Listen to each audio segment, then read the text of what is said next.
15절 말씀입니다. 신약 성경 318페이지입니다. 빌립보서 1장 20절부터 25절까지 함께 봉독하겠습니다.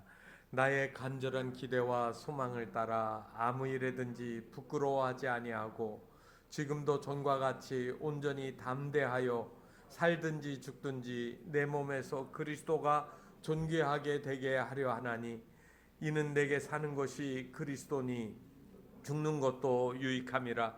그러나 만일 육신으로 사는 이것이 내 일의 열매일진데 무엇을 택해야 하는지 나는 알지 못하노라. 내가 그 둘 사이에 끼었으니 차라리 세상을 떠나서 그리스도와 함께 있는 것이 훨씬 더 좋은 일이라.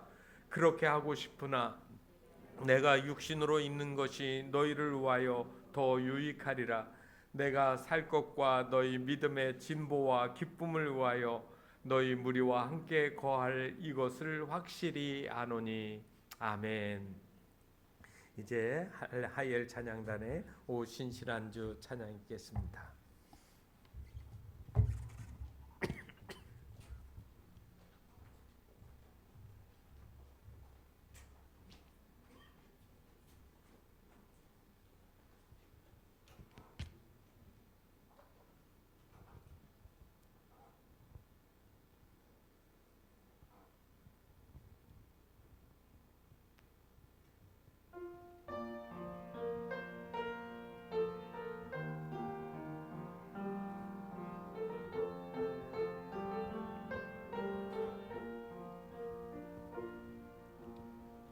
하나님 한 번도 나를 실망시킨 적 없으시고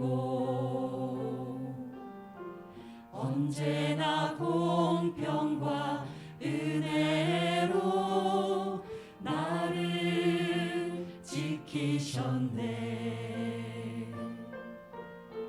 오 신실하신 주, 오 신실하신 주, 내 너를 떠나지도 않으리라. 내 너를 버리지도 않으리라. 약속하셨던 주님, 그 약속을 지키사 이후로도 영원토록 나를 지키시리라 확신하네.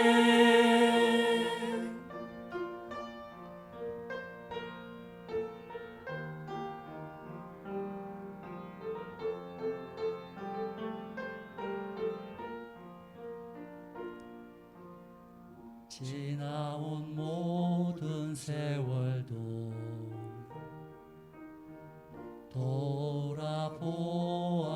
돌아보아도 그 어느 것 하나 주의 손길 안 미친 것 전혀 없네. 오 신실하신 주, 오 신실하신 주,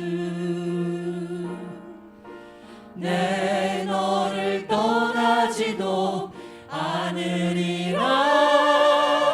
내 너를 버리지도 않으리라. 약속하셨던 주님, 그 약속을 지키사 이후로도 영원토록 나를 지키시리라 확실하네. 이후로도 영원토록 나를 지키시리라 확신하네.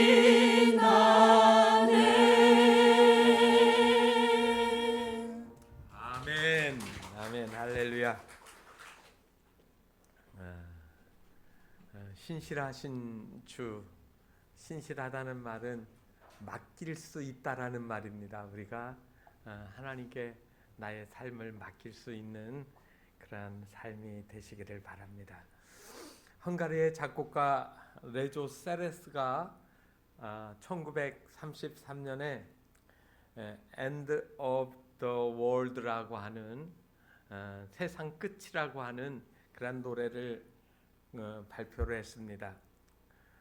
이 곡에다가 라슬로 자보라는 사람이 노래를 가사를 써서 했는데 영어로 제목이 뭐냐면 글루미 선데이라는 말이에요. 이 글루미라는 말은 슬프다는 말이에요. 선데이니까 세상 사람들 말로 하면 슬픈 일요일이라고 하는 그런 노래였습니다. 그런데 이 노래가 얼마나 슬프던지 이 노래를 들으면서 수많은 젊은이들이 자살을 했습니다. 그래서 이 글루미 선데이라는 노래를 쫙 틀어놓고 자살하는 이 풍조가 그 당시 얼마나 많이 있었는지 이 노래를 갖다가 헝가리안 수이사이드 송, 헝가리 자살 노래 그 말이에요. 그래가지고 이 노래가 나중에는 금지곡으로 지정이 되기도 했다고 합니다. 여러분, 노래를 들으면 방금 들은 오 신실한 주, 우리의 마음이 주님께로 빨려 들어가잖아요. 그런데 이 글루미 선데이라고 하는 이 노래를 들으면 슬퍼지고 죽어야겠다는 생각이 드는가 봅니다. 사람의 감정이라고 하는 것은 사람을 지배하고 또 행동하게 만드는 그러한 힘이 있습니다. 좋은 감정은 선한 일, 그리고 좋은 일들을 하도록 우리를 격려를 해줍니다. 그래서 군인들에게 군가를 들려주면 군인들의 마음에서 용기가 일어나는 그 비트 있는 음악을 들려주는 거죠. 그런데 잘못 있는 그 나쁜 감정을 심어주는 것은 결국은 죄에 빠지게 하고 그리고 슬픈 마음에 빠져서 인생을 망치게 만들어 놓기도 합니다.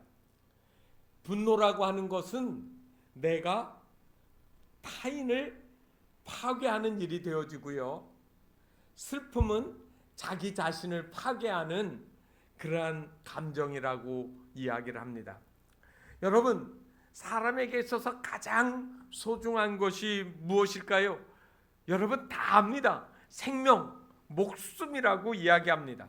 그런데 이 귀한 목숨을 하찮도록 만들어 놓는 것은 매우 위험한 것 아니겠습니까? 우리는 인간의 생명을 경시하거나 또 위협하거나 또 자신의 목숨을 헛되게 버리는 그러한 슬픔에 빠져선 안 된다는 말입니다. 그런데 오늘 우리가 읽은 성경 말씀에 보게 되면 매우 눈에 띄는 한 구절이 나옵니다. 뭐라고 되어 있는가 하면 죽는 것이 유익하다. 여러분, 이게 무슨 말입니까? 죽음이 좋은 것이라고 염세적으로 말하고 비관적으로 절망적으로 이야기하는 걸까요?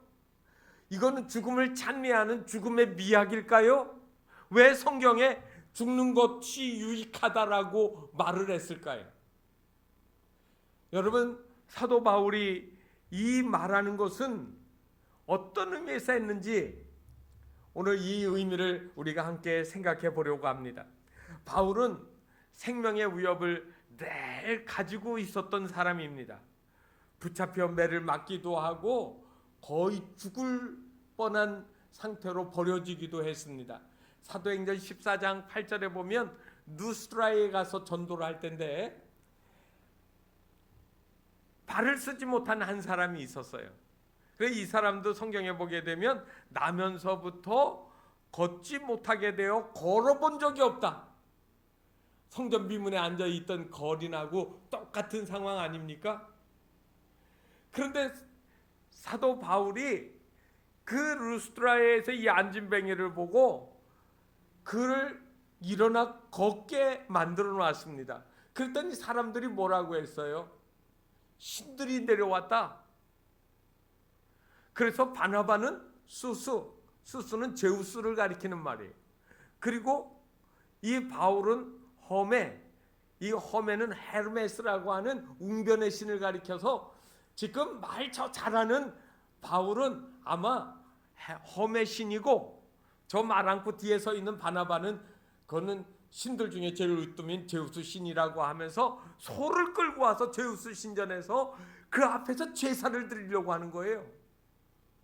그러니까 사도 바울이 뭐라 했습니까? 아니요, 나는 여러분들과 똑같은 성정을 가진 사람입니다. 나는 이것을 신으로 나를 섬기지 말고 살아계신 하나님을 믿어야 됩니다 하고 자기가 아는 예수 그리스도에 대해서 말하기 시작했습니다. 그랬더니 그때 안디옥과 이고니온에서부터 유대인 율법주의자들이 와가지고 사정없이 이 사도 바울과 바나바를 공격하다가 바울을 때리기 시작을 했습니다. 얼마나 많이 맞았는지 사도행전 14장 19절에는 이렇게 나와 있습니다.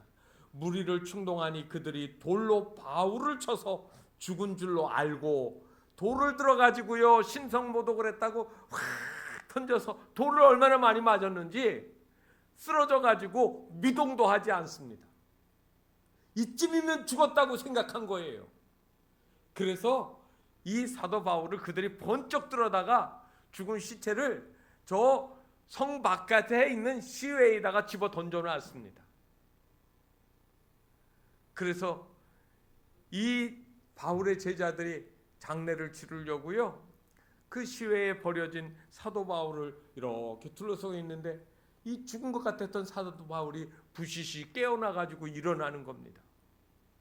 그래서 그 다음날 잘 치료해가지고 바나바와 함께 더베로 보냈다. 이게 성경 사도행전에 나오는 말씀입니다. 얼마나 그 앞에 죽음의 어려움이 많이 있습니까? 그런데 오늘 이 빌립보서는 우리가 말하는 옥중서신입니다. 사도 바울이 지금 로마의 감옥에 갇혀 있습니다. 감옥에 갇혀 있는데 특별히 여러분 성경에 보면 사도 바울이 로마 황제에게 재판해달라고 호소를 했거든요.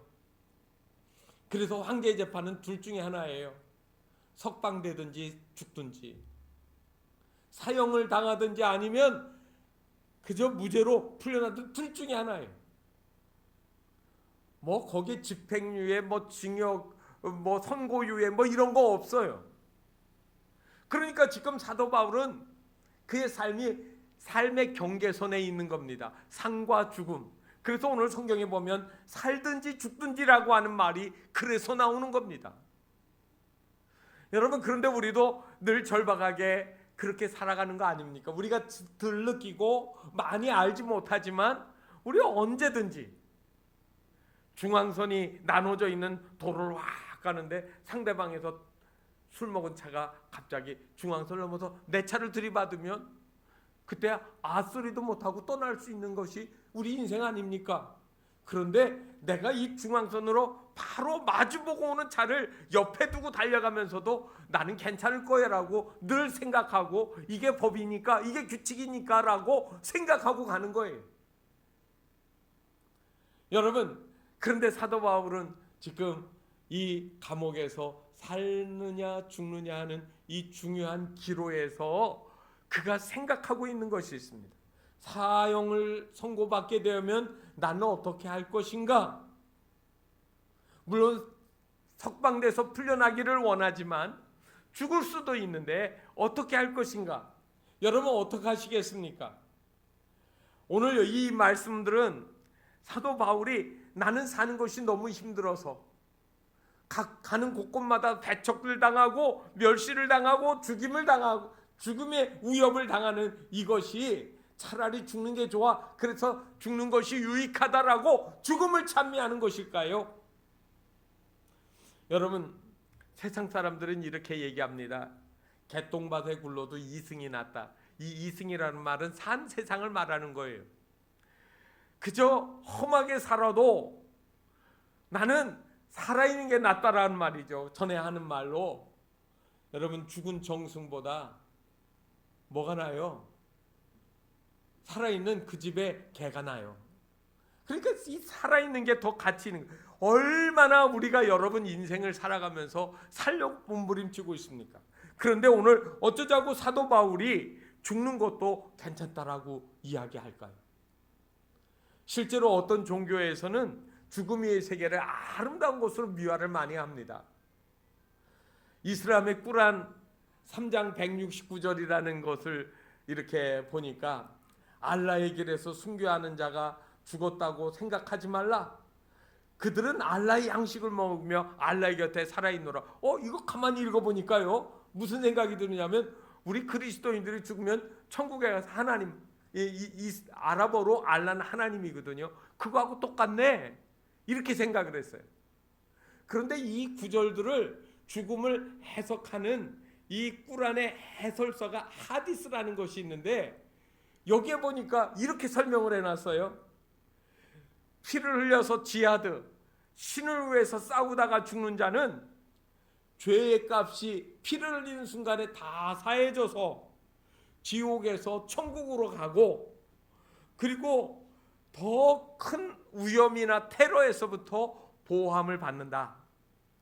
그리고 하늘에 올라가면 이 세상의 그 어떤 보화와도 비교할 수 없는 홍옥으로 되어진 왕관을 쓰고, 그 다음에 이제 가관이에요. 거기에서 72명이나 되는 처녀들과 함께 행복하게 잘 산다. 그러니까 천국 가면 좋다. 여러분, 이렇게 얘기를 해놨어요. 여러분, 우리는 그러한 목적 때문에 천국 가서 72명이나 되는 처녀와 결혼하는 것이, 그리고 행복하게 사는 것이라고 생각해서 이렇게 천국을 미화할까요? 여러분, 오늘 말씀을 통해서 사도 바울이 삶에 대해서 어떻게 생각할게, 죽음을 두려워하지 않고 그의 삶을 잘 주를 위하여 달려갈 수 있는지를 생각해 보려고 합니다. 오늘 성경 말씀 1장 20절에 보면 여러분, 문장이 길게 되어 있습니다. 나의 간절한 기대와 소망을 따라, 이렇게 아무 일에든지 부끄러워하지 않고 이렇게 하면서 나오는 단어 중에 제일 제 눈에 띄어진 단어가 뭐냐면 존귀하게 되는 거예요. 누구를 위해서? 내 몸에서 그리스도가 존귀하게 되는 것. 오늘 여기 살든지 죽든지라는 말은 살아도 좋고 죽어도 좋다, 그런 체념의 문장이 아닙니다. 살든지 죽든지 내가 그리스도를 존귀하게 하는 일을 내 삶의 목표로 삼았다는 겁니다. 삶과 죽음의 그 문제를 초월해서 나는 믿음 안에서 산다라고 하는 이야기를 하는 거지요. 히브리서 2장 15절에 보면 세상 사람들을 이렇게 표현을 했습니다. 죽기를 무서워함으로 일생에 매여 종노릇하는 모든 자들, 죄에 매여서 종노릇하며 죽기를 무서워한다. 여러분, 그게 하나님 모르는 사람들의 이야기예요. 혹시 우리가 죽음을 두려워하고 무서워하는 이유가 마치 죄에 매여서 종노릇하기 때문에 가져오는 이러한 이야기일까요? 살자니 괴롭고 죽자니 두렵고 하는 그런 이야기인가, 이 말입니다. 여러분은 삶과 죽음에 대해서 어떤 관점이 있습니까? 내가 살고 죽는 것에 목숨을 걸고 나는 어떻게 살아야겠다라는 생각이 있는가 말이에요. 오늘 제가 이 존귀하다는 말의 뜻을 이렇게 설명을 드리려고 합니다. 이 존귀하다는 말을, 존귀하게라는 이 단어가 헬라어에서는 메갈리노 이렇게 되어 있습니다. 메갈리노. 이 메갈리노라는 이 동사는 메가스라는 단어에서 왔습니다. 이 메가스라는 말은 여러분 크다, 위대하다 그런 뜻이에요. 그래서 이 메갈리노라는 뜻은 그 원어 본 뜻이 뭐냐면 크게 하다, 크게 보이게 하다. 여러분, 뭐가 크게 보여요? 그리스도가 존귀하게 보인다라는 말은 그리스도가 크게 보인다는 거예요. 어린아이들한테 맛있는 사과를 또 과일을 놓고 어떤 거 가지려고 하면 본능적으로 큰 거를 선택합니다. 큰 게 잘 보이는 거예요, 그 눈에. 여러분, 세상이 크게 보이면 세상을 절대로 놓을 수가 없어요. 그런데 하나님이 크게 보이는 거예요. 주 예수 그리스도가 나의 삶에서 더 크게 보이는 거예요. 그래서 이 크게 보인다, 이 말 다음에 두 번째 뜻이 뭐냐면 위대하다고 생각하다. 하나님을 위대하다라고 생각하는 거예요. 하나님이 높여지는 거예요. 하나님이 찬양이 되어지는 거예요. 그러니까 사도 바울이 내가 사느냐 죽느냐 하는 그 관점에서 가장 우선하는 생각이 뭐냐면 하나님이 크게 보이는 거예요. 사도 바울이 이전에 가졌던 가치관이 뭡니까? 여러분 아시는 것처럼 사도 바울은요 베냐민 지파예요. 유대인 중에서도 여러분 우리나라도 성씨에 왕족이 있잖아요. 전주이씨, 그 다음에 무슨 김씨, 이런 거 있잖아요. 얘기하면서 우리는 왕손이라고 얘기를 하고 그걸 자랑스럽게 생각한다는 말이에요. 그런데 유대인들은 특별히 베냐민 지파들은 이스라엘이 역대 왕들 중에 초대 왕이에요. 그러니까 우리는 베냐민 지파. 그래서 여러분 이 첫 번째 왕의 이름이 사울인데 바울의 본래 이름이 뭐냐면 사울입니다. 그래서 다메섹 도상에서 말 타고 그 예수 믿는 사람들을 잡아들이려고 갈 때 말에서 굴러 떨어지잖아요. 그때 들리는 소리가 뭡니까? 사울아 사울아 내가 어찌하여 나를 박해하느냐라는 소리가 들리는 겁니다. 그는 사울이라고 하는 세상적인 그 왕손이라고 하는 거, 그리고 세상적으로 바리새인이라고 하는 종교적인 열심, 그 다음에 가마리엘 문화에서 배웠다라고 하는 학문적인 높은 것, 이런 것들이 다 자랑이었어요. 그래서 나는 어느 대학을 나오고 우리 집안은 어떻고 우리 집안에 어떤 사람이 높고 이런 것들이 살아가면서 얼마나 힘이 되는지 몰라요. 그래서 살아가면서 자꾸 그것들을 과시하잖아요. 그거를 바로 이 사도 바울이 이전에 그렇게 살았는데 예수 그리스도를 다메섹 가는 길에서 만나고 나니까 그의 평생에 가졌던 가치관이 달라지기 시작했습니다. 이전에 생각하지 못했던 것들이 보이기 시작했어요. 하나님의 나라가 보여요. 천국이 보여요. 그렇기 때문에 나의 남은 삶은 어떻게 살아야 될 것인지, 그래서 살든지 죽든지라는 말을 하는 겁니다. 황제 앞에서 황제가 크게 보이면 황제의 말에 복종할 겁니다. 그런데 살아계신 하나님이 더 크게 높게 보이면 그 하나님의 말씀을 따라 살지 않겠습니까? 죽음 앞에서 남긴 마지막 말이라는 책이 있습니다. 이 책에서 메리 여왕 시절에 화형을 당한 존 브래드포트라고 하는 순교자의 이야기가 나옵니다. 이 브래드포트와 함께 이제 형장에서 화형을 불태워 죽는 그 처형을 당하게 되었습니다. 한 젊은이가 옆에서 불에 타면서 고통스러워하고 있습니다. 그때 존 브래드포트가 자기도 불길 속에서 뜨겁지만 이 젊은이에게 이렇게 말을 합니다. 형제여, 위로를 받으시오. 오늘 저녁 우리는 주님과 함께 즐거운 만찬에 함께 있을 겁니다. 여러분, 하나님이 크게 보이는 사람은 세상의 고난과 박해, 어떤 역경에서도 하나님을 의지하고 하나님 앞에서 올바르게 살려고 하는 가치관이 생겨나는 거예요. 사도행전 21장 13절에서 나는 주 예수의 이름을 위하여 결박받을 뿐 아니라 예루살렘에서 죽을 것도 각오하였노라. 3차 전도 여행을 마치고 예루살렘으로 돌아가려고 할 때 기도하는 분들이 알았어요. 예루살렘에 가면 바울 사도를 죽이려고 하는 사람들이 기다리고 있으니까 가지 마세요라고 눈물로 만류를 했습니다. 그런데도 불구하고 주 예수 이름을 위하여, 주님 때문에 나는 이 길을 간다라고 하는 거예요. 21절에 여러분 내게 사는 것이 그리스도니 죽는 것도 유익함이라. 유익함이라. 유익이라는 말이 무슨 말일까요? 사는 것이 그리스도라는 말이 무슨 말이에요?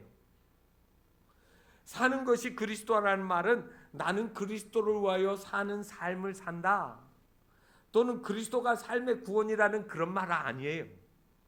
사는 것이 그리스도라는 말은 삶 자체가 그리스도예요.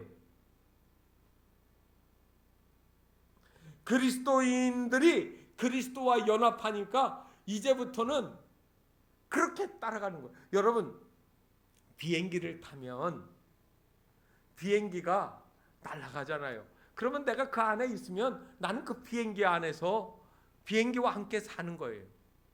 그렇죠? 그러니까 여러분, 우리가 그리스도와 사는 것이 그리스도라는 말은 내가 그리스도 안에 들어가 있다라는 말이에요. 그래서 그리스도가 내 삶이에요. 그리스도와 연합하면 무슨 유익이 있기 때문에 그랬을까요? 여기 유익이라는 말은 헬라어에서 켈도스, 이익 또는 수익, 소득 이런 말이에요. 다시 말하면 플러스가 된대요. 주를 잘 따르고 순종하며 사는 사람들, 이 세상에 사는 사람들은 뭐만 얻어요? 땅에서 좋은 집 살 수 있고 좋은 차 살 수 있고 그리고 높은 지위 얻을 수 있는 거, 다 이거는 뭡니까? 이 땅에 있는 거예요. 이 땅에 있는 거. 그런데 여러분, 플러스가 되는 삶은 이 땅 플러스 천국이에요. 하나님의 나라예요. 성도들에게 여러분, 교회가 돈 버는 기술, 주식 투자하는 재테크, 출세하는 비결 이런 거 가르쳐 줄 수 있는 교회는 아무것도 없어요. 교회는 세상이 줄 수 없는 유일한 것들을 가지고 있는데 그것이 뭐냐면 하나님의 나라예요. 사도 바울이 빌립보서 1장 23절에서 이렇게 말했어요. 내가 그 둘 사이에 끼었으니, 둘 사이가 뭐예요? 세상과 하나님의 나라, 천국이 있음을 이미 기정사실하고 이야기하는 거죠. 차라리 세상을 떠나서, 이 생존 세계를 떠나서 내가 그리스도와 함께 있는 거, 그리스도와 함께 있는 거는 뭐예요? 천국이에요. 이것이 훨씬 더 좋은 일이야. 이게 플러스 되는 일이야. 너도 나도 다, 예수 안 믿는 사람도 땅에서 다 동일하게 사는데 우리에게 유일하게 더 있는 것이 뭐냐면 천국이라는 거예요. 여러분, 그렇기 때문에 그리스도인에게는 천국이 소망인 거예요. 성경에 보면 구약에서부터 신약까지 이 쫙 천국에 대한 이야기가 가득 있습니다. 에녹이 천국에 들려 올라갔다고 성경에 나옵니다. 에스겔도 천국을 보았습니다. 이사야도 보았습니다. 스데반 집사도 그가 임종할 때, 순교할 때 하늘문이 열릴 때 보좌에 서 계신 주님을 보는 하나님의 나라를 보았습니다. 사도 바울도 그가 3층 천에 올라갔다라고 이야기를 했고요. 히브리서 기자도 천국에 간 많은 성도들이 우리를 지켜보고 있다고 이야기합니다. 그리고 마지막 요한계시록으로 딱 내려가면 마지막에 새 예루살렘 천국, 하나님의 나라를 우리에게 말씀하고 있거든요. 그렇기 때문에 예수님이 하신 이 천국을, 회개하라 천국이 가까이 왔다라고 하는 말은 천국이 없는 사기꾼이 한 얘기가 아니라 천국이 얼마나 그리스도인에게 소망이 되고 중요한 이야기인지를 말해주고 있는 겁니다. 예수님께서는 천국을 소유한 자의 기쁨에 대해서 말씀하셨어요. 천국은 마치 밭에 감추인 보화를 발견한 후에 그거를 숨겨두고 그리고 돌아가서 자기 소유를 다 팔아서 그 밭을 사들인 그 보화를 발견한 사람의 기쁨을 이야기하거든요. 얼마나 기뻤길래, 그 보화가 얼마나 소중하길래 자기 소유를 다 팔아 이거를 얻으려고 했을까요? 사도 바울이 여러분, 감옥에 있으면서도 기뻐하고 또한 기뻐하리라고 그렇게 이야기를 하지 않습니까? 이게 바로 보화를 발견한 농부의 기쁨이에요. 빌보에서 감옥에 들어가서 찬송을 부르던 그 바울을 생각해 보시면 사도 바울이 그 고난과 역경 중에서도 이 감사가 있었던 겁니다. 초대 이화여자대학교 총장이었던 김한란 박사가 마지막 임종하기 전에 자기 주위에 둘러서 있던 그 제자들, 그 다음에 그 후배 교수들한테 이야기합니다.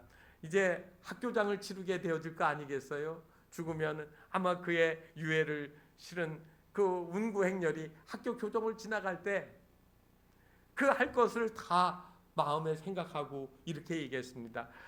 이 학교를 이렇게 운구행렬이 가게 될 때 장송곡을 부르지 마라.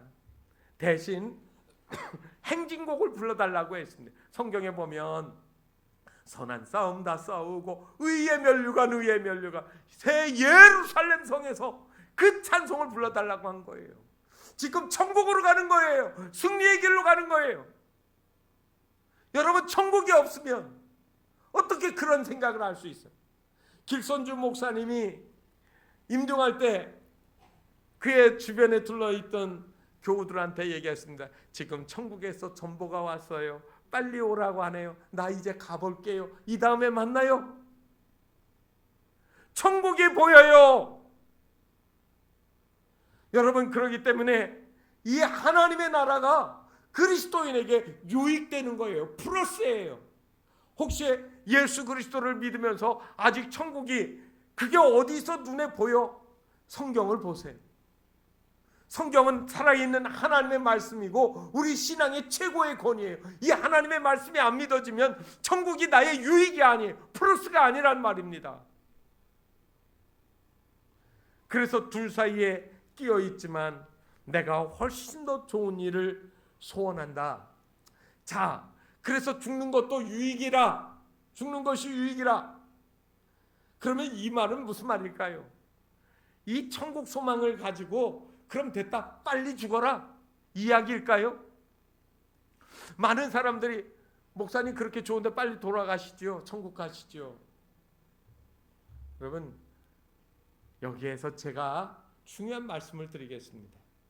천국을 가지고 잘못된 미혹이 있습니다. 죽음으로 끌어들이는 거짓의 영이 있어요. 혹시 내 생명이 내 것이라고 해가지고 죽어라. 제가 말씀을 준비하는 중에 제 마음에 그런 말씀이, 죽고 싶어하는 사람이 있다.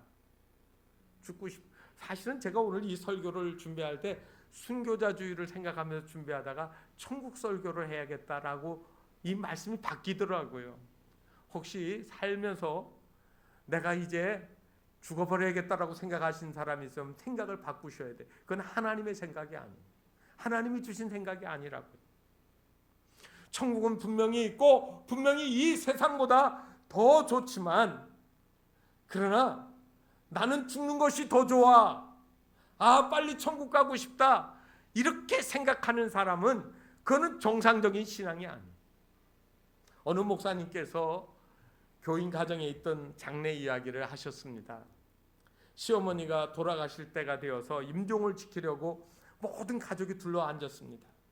어머님이 숨을 거두시지 못하고 헐떡이면서 막 돌아가시면 더 고통스러워하는 걸 보고 제일 맏며느리가 옆에서 이야기를 합니다. 그런데 하지 말아야 할 이야기를 했습니다.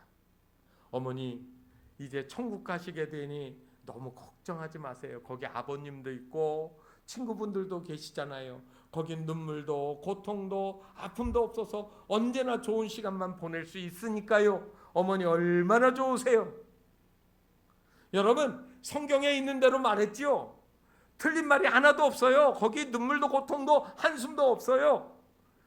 그런데 이 말을 듣는 시어머니의 마음이 비틀어졌습니다. 내가 죽는다고? 나 빨리 죽으라고? 빨리 가라고? 그래서 빨리 죽으라니 이 말이 섭섭해가지고 시어머니가 눈을 내리깔았습니다. 그리고 나직한 목소리로 이야기합니다. 그렇게 좋은 데를 나 혼자 가니 미안하다. 같이 가자. 그랬더니 그 말을 했던 며느리가 순간 당황스러워가지고, 어머니 저는 아이들이 있잖아요. 어머니 손자예요. 저는 아직 그 아이들에게 제가 있어야 되잖아요. 그랬더니 시어머니가 한 말 더 했습니다. 그놈들도 다 데리고 가자. 그 임종이 어떻게 되겠습니까?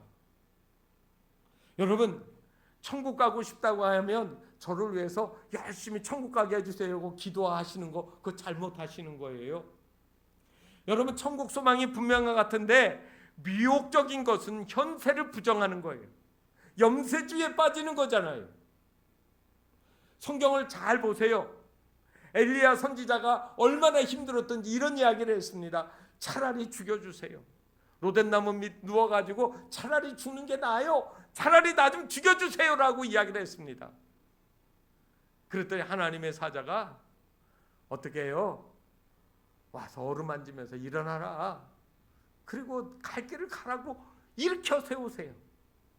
모세도 얼마나 힘들었던지 구하옵나니 내게 은혜를 베푸사 즉시 나를 죽여 나로 나의 곤고함을 보지 않게 하옵소서라고 기도했습니다. 그런데 하나님이 안 죽게 했어요. 왜요? 사명이 있기 때문에. 그의 가야 될 길이 있잖아요. 요나 선지자도 너무나도 힘드니까 이런 이야기를 했습니다. 여호와여 원컨대 이제 내 생명을 취하소서. 사는 것보다 죽는 것이 내게 나옵니다. 그랬더니 얼른 하나님이 요나 선지자를 확 죽여버렸으면 좋을 텐데 죽이지 않으셨다고요. 왜 그럴까요? 그런 기도는 하나님이 안 들어주시는 거예요. 이 세상이 힘들다고 천국으로 데려가시는 것은 하나님의 뜻이 아닙니다. 진정한 소망은 내가 언제 죽든지 죽는 순간을 기다리며 사는 것이 아니라 천국을 믿지만 천국 가는 것보다 이 세상에서 내가 해야 될 사명을 최선을 다하고 사는 거예요. 그래서 내가 육신으로 있는 것이 너희를 위하여 더 유익함이라고 그렇게 사도 바울이 이야기를 하고 있습니다. 주의 복음을 많은 사람들에게 전하고 교회를 든든히 세워야 되는 이 사명이 이 사도 바울에게 있습니다. 차라리 떠나는 것이 유익한 줄 알지만 그러나 내 목숨을 주를 위해서 부르신 사명에 충성되게 살겠다는 거예요. 누가복음 9장에 보면 변화산 이야기가 나옵니다. 예수님께서 세 명의 제자 베드로, 야고보, 요한을 데리고 산으로 올라갔는데 거기에서 빛난 광채로 예수님의 얼굴에 광채가 나면서 두 명의 모세와 엘리야하고 그러게 거기에서 영광 중에 대화를 하시게 됩니다. 그 순간에 베드로가 너무 황홀경에 빠져가지고 이런 말을 했어요. 주여, 우리는 여기가 좋사오니 우리가 초막셋을 짓겠습니다. 하나는 주를 위하여, 하나는 모세를 위하여, 하나는 엘리야를 위하여 이 영광 가운데 영원히 살겠습니다. 여러분, 잠깐이지만 이 산에서 만난 이 영광은 천국이에요. 그런데 사는 동안 천국만 누리고 살면서 이 모든 것이 끝나면 좋겠는데 예수님이 그 영광이 끝난 후에 제자들을 데리고 산 아래로 내려왔습니다. 산 아래에는 귀신에 들린 아들과 괴롭당한 아버지의 이야기가 나옵니다. 그리고 주님이 그 아들을 고쳐주세요. 주님이 원하시는 것이 뭔지 보이십니까? 저와 여러분이 소망 가운데 사는 건 중요한 일입니다. 이미 하나님의 나라가 우리 마음속에 이루어졌기 때문에 그래요. 그러나 여러분, 우리가 살아가는 동안에 이 천국만 생각하고 빨리 죽어야지 사는 것 생각하는 것이 아니라 또 이 세상만 너무 좋아서 이 세상에 천년만년 살려고 발버둥 치는 것이 아니라 죽음이 있다. 우리는 언젠가 하나님 앞에 간다. 그리고 우리가 천국에 들어갈 것이다라고 하는 확실한 믿음을 가지고 그리고 살아있는 동안 주를 위하여 충성되게 열심히 사명 가지고 살아야 된다는 말입니다. 세상 사람들 가운데 죽지 못해 산다는 분들이 있습니다. 어떤 분은 죽는 것이 두렵다라고 자꾸 이야기하는 분도 있습니다. 어떤 사람은 세상이 너무너무 힘들어서 빨리 죽고 싶다고 하는 분들이 있습니다. 다 틀렸습니다. 여러분들은 죽음을 위해서 어떤 준비하시겠습니까? 유언장 쓰신다고요? 자식들 재산 분배하는 것이 여러분들의 준비입니까? 여러분들을 위해서 수의를 준비하고 그리고 묘지를 준비해 놓는 것이 여러분들의 인생의 준비가 아니기를 바랍니다. 죽음을 준비를 하신다는 것은 이 땅의 것을 준비하는 것이 아니라 영원한 하나님의 나라를 준비하는 거예요. 그래서 사도 바울이 나의 간절한 기대와 소망, 희망은 내가 사는 날 동안 오직 그리스도를 존귀하게 하는 것. 여러분, 이 믿음의 지혜로 우리가 살아가야 될 것입니다. 찰스 스펄전 목사님이 임종했던 말씀을 여러분들에게 들려드리려고 합니다. 이렇게 말씀하셨어요. 주님 정말 멋진 여행이었습니다.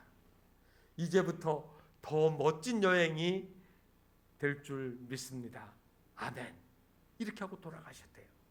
정말 멋지게 말씀하셨지요. 유종의 미라고 하는 것은 남은 생애를 진진하게 열심히 사는 거예요.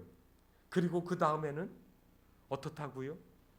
훨씬 더 좋다니까요. 믿으셔도 돼요. 기도하겠습니다. 하나님 아버지, 우리 인생에 살든지 죽든지 그리스도만 존귀하게 되기를 원했던 사도 바울의 고백이 오늘 우리의 삶에서 동일하게 울려 퍼지게 하여 주시옵소서. 땅만을 위해서 열심히 살고 천년만년 살기를 그렇게 고민하는 것이 아니라 언젠가 우리가 불언간 가야 될 그 나라, 하나님의 나라가 우리의 산 소망이 되게 하시고 부르시는 그날까지 우리가 주께 부여받은 사명 잘 감당하고 충성되게 열심히 서로 사랑하며 믿음으로 격려하며 위로하며 이끌어주며 함께 살아가는 우리 그리스도인들이 다 될 수 있도록 은혜 베풀어 주시옵소서. 예수 그리스도의